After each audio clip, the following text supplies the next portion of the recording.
어느 그 사우나탕에 떼미는 곳 있잖아요. 그 세신하는 떼미는 곳에 현수막이 딱 하나 붙어 있는데 누구나 때는 있다. 누구나 때는 있다. 처음에 딱 그걸 봤을 적에 야, 이거 뭐 목욕탕에서 누구에게나 시기는 있고 기회는 있고 찬스는 있다. 그런 걸로 딱 받았는데 그렇게 심오한 내용이 아니에요. 누구나 때 있으니까 돈 내고 때 닦아라 그 말이에요. 자기 손으로 닦는 때는 한계가 있으니까 내가 몇만 원만 주면 머리끝에서 발끝까지 완벽하게 때를 밀어주고 때를 닦아줄 테니까 때 닦으시오. 야, 같은 말도요. 이 사람 틀림없이 성공했을 거예요. 같은 말도 너무나 멋지잖아요. 때 닦으세요. 때 한 번 닦는데 얼마? 대부분 이렇게 쓰잖아요. 근데 이 사람은 누구에게나 때는 있다. 다 그러니까 그 자체가 멋진 사람이에요. 정말이에요.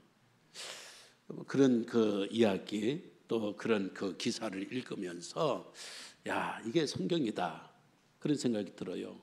때를 죄라고 바꾸면 돼요. 누구에게나 죄는 있다. 바울이 그랬잖아요. 이 세상 의인은 없나니 하나도 없다. 모든 사람이 죄를 범하였음에 하나님의 영광에 이를 사람이 없다. 모두는 다 죄인이다. 기독교는 다른 종교하고 굉장히 달라요. 뭐 윤리적이고 종교적인 이런 것만 이렇게 대놓고 볼 적에는 뭐 여러분들 보시고 세상 사람들 보기에 기독교나 다른 종교나 뭐 착하게 살아라, 선하게 살아라, 옳은 의로운 행동을 해라 비슷비슷하게 보이지만 아니에요. 기독교는 죄의 문제를 다뤄요. 세상 종교, 일반 종교는 죄의 문제를 다루지를 못합니다. 물론 죄 짓지 말아라, 나쁜 짓 하지 말아라, 그래 착하게 살아라. 그래서 그 종교들은 윤리를 말하고 도덕을 말하고 선행을 말하지만은 죄는 말하지 않아요. 왜?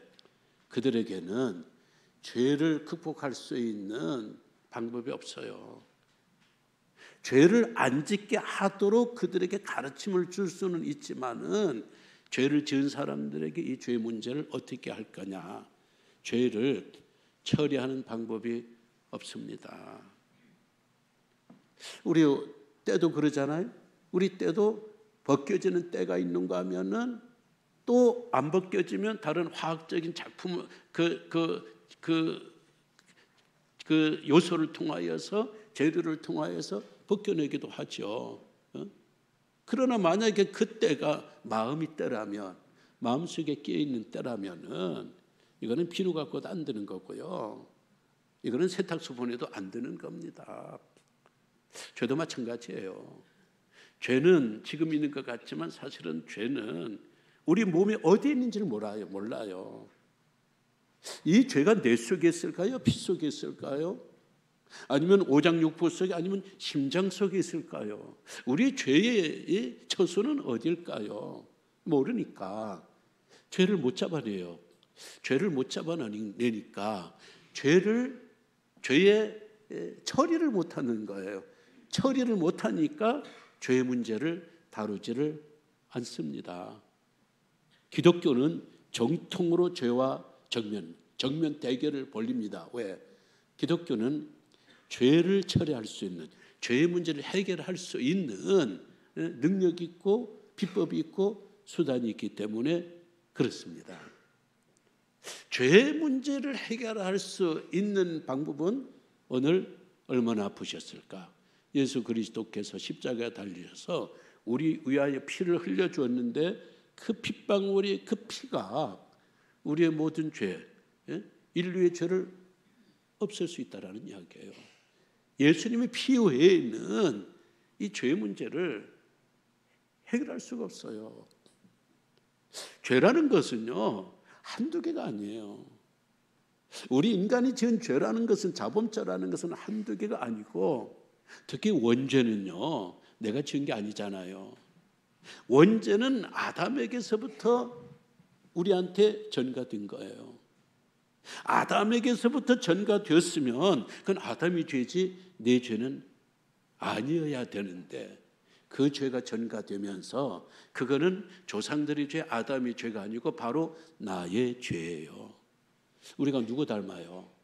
사람을 닮아서 사람이 되고, 아버지를 닮아서 아버지 어떤 여러 가지를 우리가 얻게 되고, 또 어머니를 닮아서 어머니적 요소가 우리들에게 기질이 있단 말이죠. 아버지를 닮아서 눈이 두 개고 귀가 두 개고 이빨들이 있고, 그리고 손가락 발가락이 여간하면 10개 10씩 오장육부가 전부 아버지를 닮은 것처럼, 우리 인류가 아담을 닮은 것처럼 죄까지도 우리에게 전가가 되고 죄까지도 우리에게 온 거예요. 그런데 이 죄를 없애야 우리가 하나님과의 거룩한 교제가 이어지고, 하나님과 거룩한 교제를 통하여 우리가 천국에 갈 수 있는데, 죄의 문제를 해결할 방법이, 해결할 채널이, 해결할 사람이 아무도 없는 거예요. 왜? 내가 지었으면 어떻게든 해결할 수 있는데, 내가 지은 이 죄는 원죄가 아니에요. 이건 아담이 지었기 때문에, 아담이 지은 죄를 내가 어떻게 그걸 해결할 수 있어요? 여기 유리창이 있으면은, 유리창 저쪽에 있는 거 우리가 막 걸리로 닦고 입으로 호호 불어가면서 닦지만, 유리창 저쪽에 있는 죄를, 더러워진 거를 어떻게 닦아내요? 그래서 죄의 문제는 내가 해결할 수 있는 그런 문제가 못 됩니다. 우리 자연은요, 자가적인 치료의 역할이 다 있어요. 사람도 그렇잖아요. 옛날 우리 아파도 그냥 놔두면 상처는 저절로 낫는 상처가 있어요. 스스로 치유가 되는 거예요. 짐승들도 그러잖아요. 짐승들도 막 상처를 놨는데 그냥 새벽 이슬에 이거 바르고, 새벽 이슬에 이걸 꽃잎을 먹고, 또 이런 데는 과일들을 먹고, 그리고 옹달샘에 가서 이 물로 씻고 닦고 먹고, 그러면 저절로 짐승들의 상처가 치유받아요. 이렇게 하나님께서 이 자연에 만물이 치유하는 그런 기능과 그런 능력을 허락해 주셨어요. 물리학적인 그 작용을 보세요. 오염된 것들이 계속 쌓으면 금방 지구가 쓰레기 더미가 될 것 같은데, 오염된 환경이 오염되고 공해가 있고 그러면요, 그것이 그냥 있으면서 썩어져 가는 것이 아니라 그것이 굉장히 확산이 돼요. 확산이 되면서 점점 엷어지고, 엷어지면서 이런 것들이 희석이 돼요. 희석이 되고, 그리고 아주 무한 것들은 깔아앉아 버리고, 독수들이 없어요. 우리가 계곡에 가서 놀 적이 저 위에서 우리가 뭐 밥 해 먹고 설거지하고 손 씻고, 또 아이들은 오줌도 싸고 그러잖아요. 그런데 밑에 와 보면은 그물로 밥 해 먹고, 그물로 세수하고, 그물을 때로는 받아서 먹기도 해요. 얼마나 더러워요. 더러운 게 아니에요. 위에서부터 내려오면서 흩어지면서, 그리고 이런 것들이 희석이 되면서 아주 찌꺼기들은 바닥에 깔아앉아 버리는 이런 침전을 통하여서 물이 다시 새로워지고, 계곡의 물이 다시 깨끗해지는 겁니다. 이것이 자연의 자정 능력이에요. 화학적 능력도 그렇죠. 오염된 물질이 있으면은 해가 계속 내리쬐면, 햇빛을 많이 받으면 이것이 저절로 산화가 돼요. 산화. 그리고 자연이 산소들을 계속 뿜어내면은 중화작용을 통하여서 이런 독소들이 많이 없어지면서 자연이 다시 새로워지는 겁니다. 물도 보세요. 물도 온갖 쓰레기들이 다 가잖아요. 물론 소금이 있어서 썩지 않게 하지만은, 바다에는 한 번씩 태풍이 불고 폭풍이 불어서 속에 있는 것들을 다 뒤집어 놓습니다. 이거 대청소하는 거예요. 그리고 거기에는 강 같은 데는 수초가 있고 이런 고기들이 있어가지고 안 좋은 것들은 전부 다 개인들이 다 먹어버려요.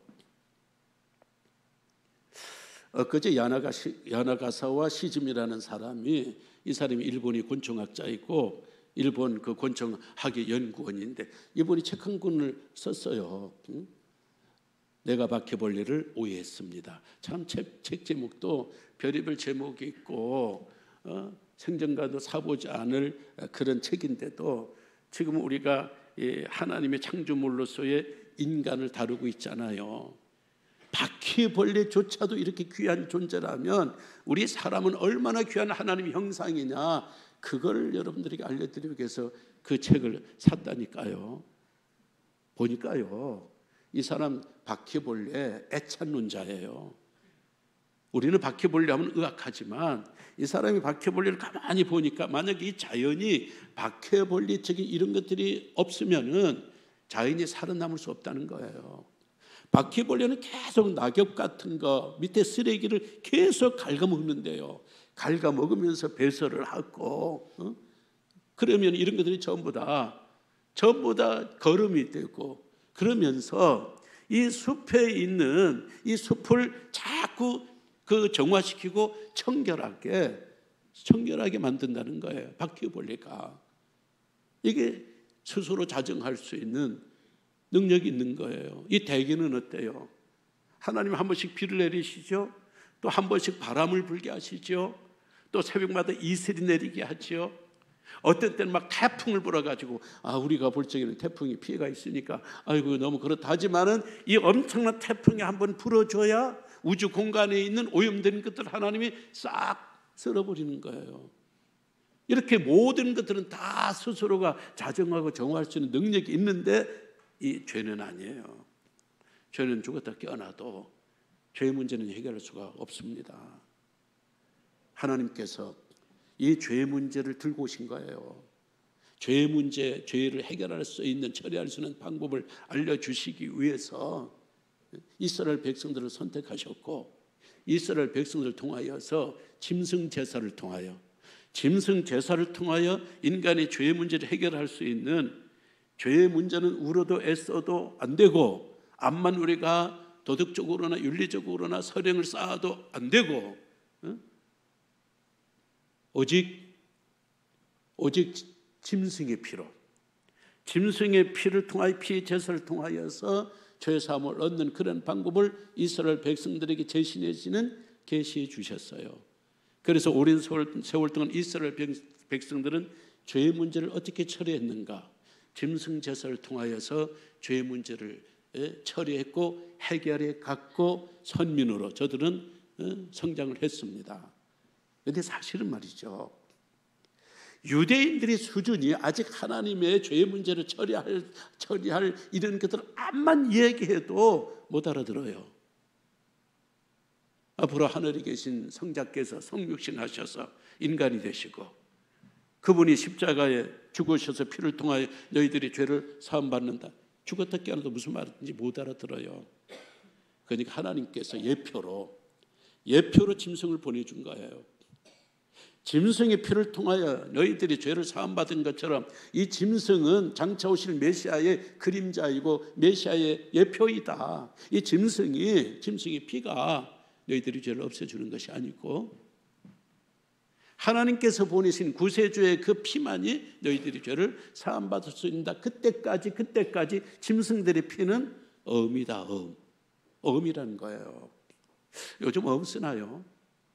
옛날에는 어음이 굉장히 활발히 움직였습니다. 어음은 현찰이 아니에요. 어음은 그냥 내 이름이 들어가서 이거 대단하지, 내 이름 안 하고 약속을 안 지킨다면 이 약속 어음은 이건 휴지 종아리예요. 그런데 내 이름이 들어가는 순간 이거 100만 원짜리 1000만 원짜리가 종이 조각 하나인데 돈도 아닌데 1000만 원 1억 원의 역할을 해요. 이것이 약속 어음이에요. 구약에서 짐승의 피를 통하여 이스라엘 백성들이 죄의 문제를 해결하는 것은 그는 약속 어음에 불과해요. 그 짐승의 피로 구원받을 수가 없어요. 그래서 사도 베드로도 너희 조상들이 망령된 행실에서 너희들이 속죄함을 받은 것은 짐승의 피가 아니라 어린 양 예수 그리스도의 피라고 그렇게 이야기를 했어요. 근데 유대인들이 처음에는 말귀를 잘 알아들어서 예표인 줄 알았는데 이 사람들이 율법을 지키다 보니까 자기가 자기 스스로의 의의를 갖추기 시작한 거예요. 나는 의인이다. 나는 의인에게 무슨 구세주가 필요해요. 구세주는 죄인에게나 필요하지. 의사들은 환자들에게나 필요하지. 건강한 사람들에게 의사가 무슨 필요가 있어요. 마찬가지로 구세주는 죄인들에게만 필요한데 유대인들은 건방이 이렇게 올라가지고 우리 이제 죄인이 아니라는 거예요. 우리는 의인이라는 거예요. 그러니까 우리에게는 죄에서 우리를 건져줄 구세주가 필요한 것이 아니고 로마에서 우리를 건져줄 해방가가 필요하다는 겁니다. 그래서 예수를 저들은 십자가에 못 박아 죽고 지금도 변함없이 이 약속 어음 붙들고 이 짐승 제사라는 이 약속 어음 붙들고 저 유대인들은 지금도 여기에 목매달고 있으니 참 얼마나 안타까운 일이고 얼마나 참 안 된 일이에요. 우리는 하나님의 은혜 가운데 이제 약속금을 찢어버렸어요. 약속금이 필요 없어요. 왜? 현금이 도래했는데 현금 예수 그리스도가 죄의 값으로 하나님의 심판에 대한 죄의 요구로 당신의 피값을 치렀어요. 이게 현금이에요. 십자가에서 현찰로 죄값을 치러버렸어요.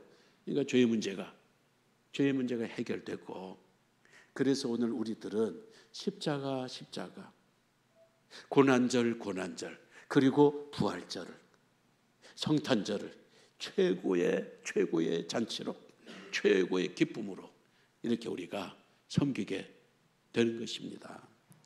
오늘의 말씀을 통하여서 죄의 문제가 해결되지 않으면 아무것도 안 돼요. 그런데 우리에게 죄의 문제가 해결되었으니 어떻게 해야 돼요? 아니 앞으로도 죄가 지면 예수님이 다 그걸로 해결될 거니까 우리가 보험 잘 들어놨으니까 죄 짓자. 제정신 있는 사람은 보험 들어놨으니까 이 자동차 사고 내자 그런 사람 없어요.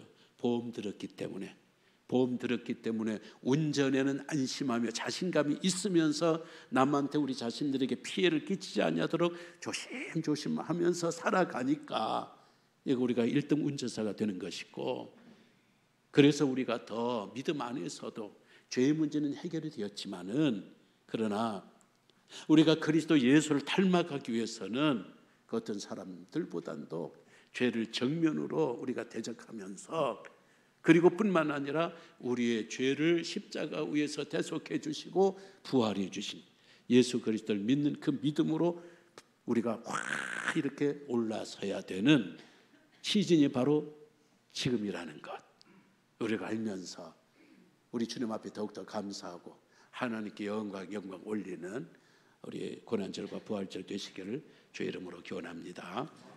이제 장로님들과 함께 성찬예식 하는 시간을 갖도록 하겠습니다.